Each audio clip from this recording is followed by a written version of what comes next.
43, a pocos días de la firma del histórico acuerdo por una nueva constitución entre la oposición y el oficialismo, han surgido críticas a algunos puntos como el quórum de los 2/3 para aprobar sus artículos o dudas acerca de la representatividad de la ciudadanía en una instancia constituyente. Si queremos abordar este tema, para eso vamos a tomar contacto con el ministro secretario general de la Presidencia, Felipe Ward, a quien ya vemos ahí en pantalla. Ministro, ¿cómo está? Muy buen día, gracias por este contacto. Buenos días, ¿cómo están ustedes? Bien, quiero preguntarle cuál va a ser el rol del gobierno. Entiendo que hay una serie de materias que tramitar junto, por ejemplo, a los presidentes de las comisiones de Constitución. Usted va a reunirse con ellos. ¿Qué es lo que comienza a suceder desde hoy para facilitar este camino hacia una nueva Constitución? Tiene que haber una coordinación completa. Lo que ocurrió la semana pasada fue muy positivo.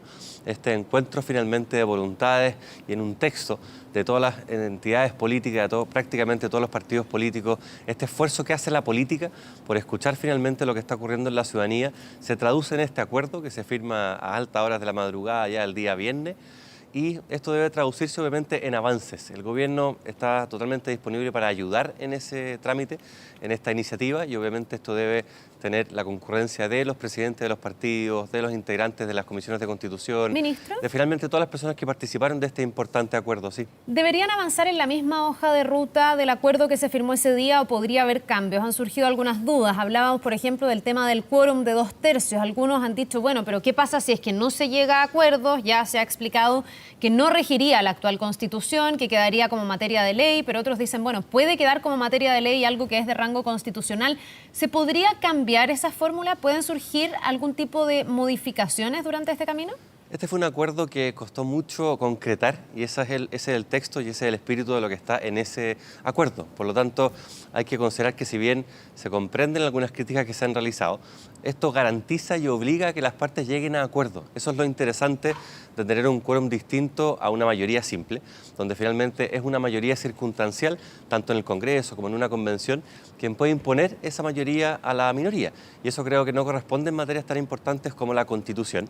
Y es por eso que se ha comprendido de parte de prácticamente todos los sectores políticos quienes concurrieron a firmar, todos los que concurrieron a firmar este acuerdo, que se requiere finalmente algún incentivo para que en materia constitucional los acuerdos sean lo más importante, de forma de que esa Constitución perdure. No sacamos nada entregando a materias de ley temas tan importantes como los que deben estar contenidos en una Constitución. Por eso, ¿Ministro? yo prefiero ver el vaso medio lleno, y en torno a las críticas que se han hecho respecto al quórum, esto hay que entenderlo como algo que obliga a ponerse de acuerdo, y eso en política es bueno, sí.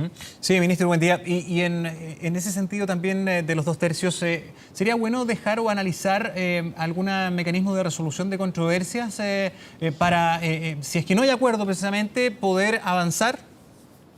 Creo que es súper importante. Aquí hay una cantidad de temas de procedimiento, de reglamento interno, de funcionamiento que deben determinarse. El marco de entendimiento o el acuerdo que se suscribió la semana pasada es eso, es un acuerdo con los ejes generales que finalmente contempla todos los puntos más relevantes, tanto el plebiscito previo como el trabajo que se va a hacer para que la ciudadanía determine cuál es el mecanismo, luego el trabajo de este ente constituyente y luego el plebiscito ratificatorio. Todo eso está contenido en el acuerdo, pero hay mucha mecánica interna que requiere también un reglamento interno en el que se pongan de acuerdo las personas que participen de esta convención, de esta entidad, y eso debe ser, por supuesto, posterior al plebiscito, que ratifique por parte de la ciudadanía cuál es el mecanismo por el que quieren optar. Ministro, hay una serie de mecanismos que hay que ir, obviamente, puliendo, y le quiero preguntar por la participación en ese plebiscito. ¿Qué opinión tiene el gobierno de, por ejemplo, la posibilidad de rebajar la edad para votar, para participar en ese plebiscito? Hay quienes piden que sea desde los 16 años, tomando en cuenta el rol que han tenido los estudiantes en este estallido social. Sí, yo escuché ese planteamiento, entiendo que no está contenido dentro de las conversaciones que se realizaron para llegar a este acuerdo la semana pasada, y creo que es importante respetar un poco la historia del acuerdo, qué es lo que se conversó, qué es lo que constituye el origen y el contenido de cada uno de los ejes que se aprobó, de forma de que, claro, cada uno tiene derecho a poder plantear una iniciativa, pero ya modificar lo existente en torno a materias que van más allá de lo contenido en el acuerdo, creo que requiere también un consenso mayoritario. Y respecto de ese punto, esta es una idea que nace posteriormente, no está especificado en el acuerdo, por eso le pregunto cuál sería la opinión del gobierno, si es que esto se llega a discutir, si ustedes estarían de acuerdo a evaluar que se rebaje la edad de participación en el plebiscito. Lo que le planteo es que hay que avanzar en torno a los acuerdos que están contenidos en ese documento, y cualquier materia que esté fuera, como esta, debe también ser conversada. Acá el gobierno quiere jugar un rol facilitador de coordinador de lo que se está realizando, pero obviamente que en este tipo de materias se requiere también un acuerdo si llegara a ser necesario. Ahora, nos parece que las reglas actuales son suficientes para realizar el plebiscito. Desde los 18, entonces. Sí, ministro, el ministro de la Vivienda señaló que él iba a votar que sí se necesita una nueva constitución. ¿Usted? Mire, aquí hay que ser sumamente claro. Yo creo que es importante el rol que ha cumplido el gobierno en materia de impulsar esta nueva constitución. Hay que recordar que hace un par de semanas en la Comisión de Constitución, junto al ministro de Interior, señalamos que el gobierno estaba dispuesto a participar en el debate constitucional. Una semana después dimos un paso más grande, por supuesto, todo esto bajo el mandato del presidente Piñera, en la línea de que estábamos abiertos a una nueva constitución.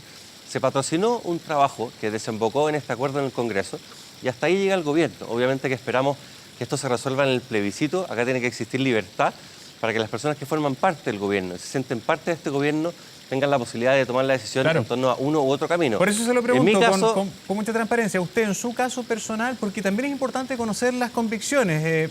Algunos ministros han manifestado que sí tienen la convicción que necesitamos una nueva constitución. ¿Usted? Yo creo que es muy importante señalar que debemos avanzar en la línea de lo que ha planteado el gobierno, en orden a generar este camino para que tengamos una nueva constitución. ¿Cómo voy a votar yo? Me reservo eso porque el voto es secreto. Ya, ¿no quiere transparentar entonces su opinión respecto a la necesidad de la nueva constitución, ministro? Yo creo que es importante señalar que estoy totalmente de acuerdo y alineado en un 100% con el gobierno. He participado de esas conversaciones en orden a poder facilitar el camino para una nueva constitución. Eso que no quepa ninguna duda. Pero en torno al mecanismo, creo que tiene que haber libertad y tiene que haber neutralidad de parte del Ejecutivo, de forma que las personas que se sienten cercanas al gobierno, cercanas a los partidos que apoyan al gobierno, tengan la libertad para tomar la decisión y no se sientan presionados en uno o en otro camino. Ahora, dice el presidente, lo dijo ayer también, que él cree que una mayoría sí quiere una nueva constitución. ¿Usted cree lo mismo entonces, si está en línea con lo que dice el presidente? Yo creo lo mismo. Creo que eso es lo que ha impulsado el camino que está trazando el gobierno, que ha sido además respaldado por todos los partidos políticos que forman parte del gobierno que nos están respaldando. Eso es algo que se señaló a la salida en la casa del presidente hace una semana y es algo que por supuesto seguimos respaldando. Bien, pues ministro Ward, muchísimas gracias por habernos acompañado esta mañana. Que tenga un buen día. Que tengan buen día, gracias. Nos vemos.